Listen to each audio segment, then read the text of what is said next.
Hello and welcome. My name is Chris and I'm an Edge leader at Highfields.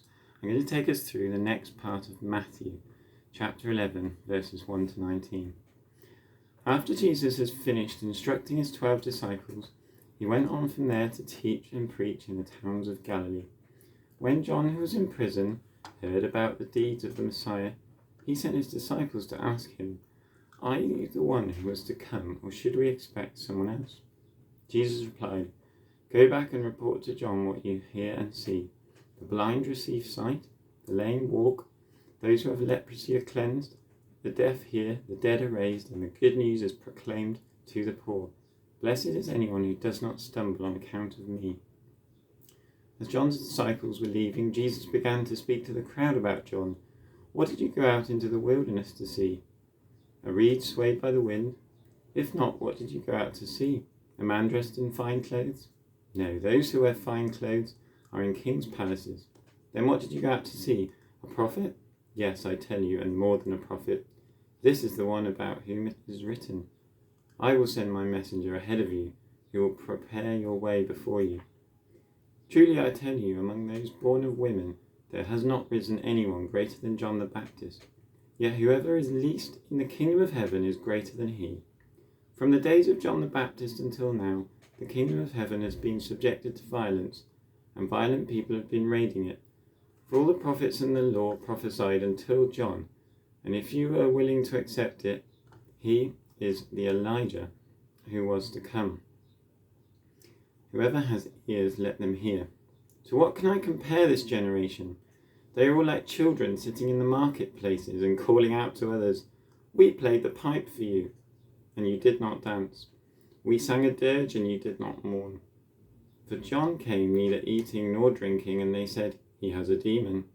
The Son of Man came eating and drinking, and they said, 'Here is a glutton and a drunkard, a friend of tax collectors and sinners.' But wisdom is proved right by her deeds." Today's reading looks at different reactions people had to Jesus. Previously, in Matthew, Jesus began his ministry preaching and healing, and in chapter 10 he'd sent out his disciples with authority to preach and heal as well. At the start of chapter 11 we meet John, and his reaction here is doubt. John had been really keen, telling people to get ready for Jesus coming, but now he's locked down in prison and he's having doubts about who Jesus is. It's a pretty common thing for Christians to go through periods of doubt, and for John locked away, not seeing all that was going on, this is perhaps understandable. It can be hard too for us over long holidays when we are away from Christian friends. Perhaps we doubt or even forget Jesus. Jesus gives John an indirect answer, reminding him of all the good things that are still going on. His answer echoes Isaiah 35, verses 4 to 6, from earlier in the Bible, which would have been familiar to many of the original Jewish readers of Matthew. It says, "Your God will come to save you. Then will the eyes of the blind be opened and the ears of the deaf unstopped. Then will the lame leap like a deer and the mute tongue shout for joy." Jesus means that these things are signs of hope. It's like when you're heading to the beach and you see a sign, you know you're on the right road. Isaiah said God would come to save, and we know that he is here. Jesus is that rescuer.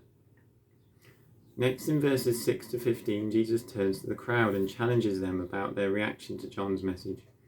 He compares John to prophets from the Old Testament, explaining that he is also pointing forward to Jesus coming as king. At the end of the passage, Jesus talks about their reaction to him, and what he says is not very nice. Imagine your little brother or sister selfishly insisting you join in their game exactly the way they want. That's what these people were trying to do to Jesus, to make him behave like they wanted.